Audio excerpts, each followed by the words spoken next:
Delhi MCD में अब mayor पद का मुकाबला बेहद रोमांचक हो गया है। कभी हाँ कभी ना के बाद अब बीजेपी ने भी मेयर चुनाव के लिए ताल ठोक दी है। जी हाँ, बीजेपी ने रेखा गुप्ता पर दांव खेला है। 3 बार से निगम पार्षद रही रेखा गुप्ता को भारतीय जनता पार्टी ने इस बार दिल्ली एमसीडी में मेयर पद के उम्मीदवार के तौर पर उतारा है।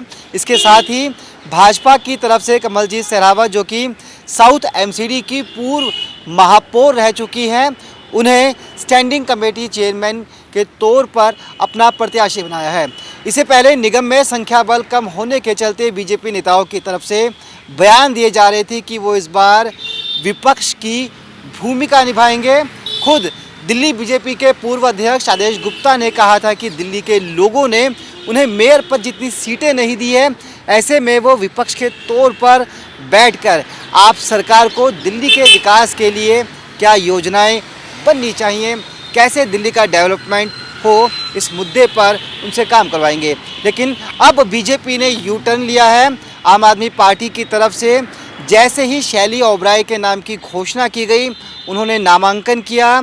इसके साथ साथ आम आदमी पार्टी की तरफ से ही डिप्टी मेयर के पद पर आलिम मोहम्मद का नाम सामने आया, उन्होंने नामांकन किया। उसके बाद बीजेपी ने एक रणनीति बनाई और अपनी तरफ से रेखा गुप्ता को मेयर पद के लिए और दिल्ली के बल्लीमारान इलाके से कमल को डिप्टी मेयर के प्रत्याशी के तौर पर उतारा है। हालांकि अगर संख्या बल की बात करें तो बीजेपी के पास अभी भी आंकड़े उतने नहीं हैं कि वो ऑफिशियल रूप से मेयर बना सके, क्योंकि बीजेपी के पास अभी तक सिर्फ 104 सीटें हैं। इसके साथ साथ कल जिस तरह से एक निर्दलीय निगम पार्षद ने बीजेपी का दामन थामा है, उसके बाद बीजेपी के पास आंकड़ा 105 का हो गया। लेकिन दूसरी तरफ अगर आम आदमी पार्टी की बात करें तो आम आदमी पार्टी के पास 134 पार्षद हैं। इसके साथ साथ 3 राज्यसभा के सांसदों का वोट भी आम आदमी पार्टी को ही मिलने की पूरी उम्मीद है, क्योंकि दिल्ली के जो तीनों राज्यसभा सांसद हैं वो आम आदमी पार्टी के ही हैं।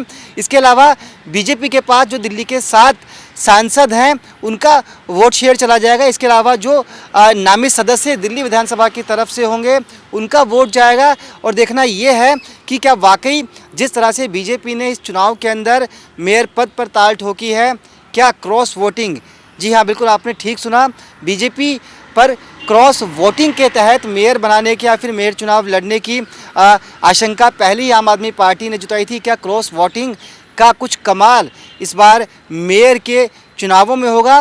आपको बता दें कि इससे पहले दिल्ली के अंदर पिछले करीब 1 दशक से 3 अलग अलग एमसीडी काम कर रही थी, पूर्वी दिल्ली नगर निगम, उत्तरी दिल्ली नगर निगम और दक्षिण दिल्ली नगर निगम। लेकिन इस बार एमसीडी का फिर से एकीकरण किया गया और दिल्ली की 250 सीटों पर चुनाव हुए, जिनमें से 104 सीटें बीजेपी के खाते में गई।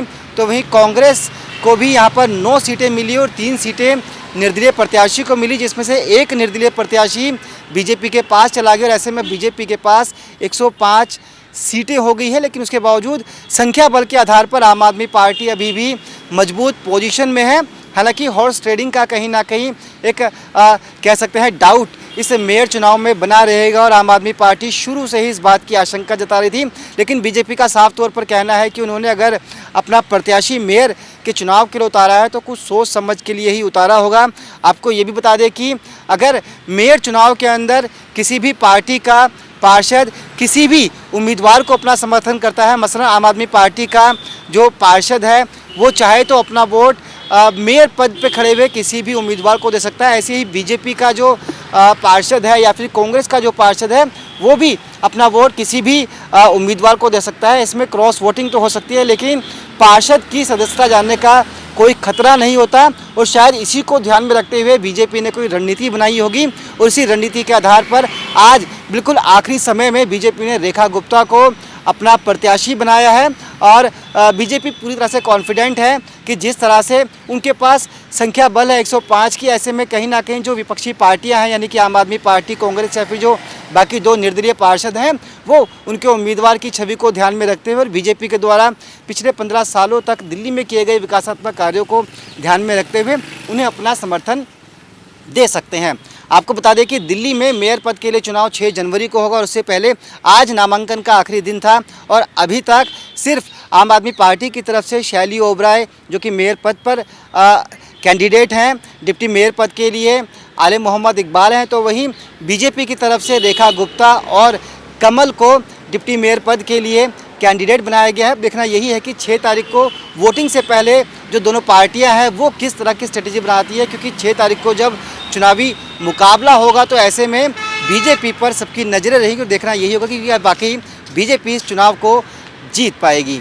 अपने सहयोगी विनोद के साथ मुकेश गुप्ता, दिल्ली।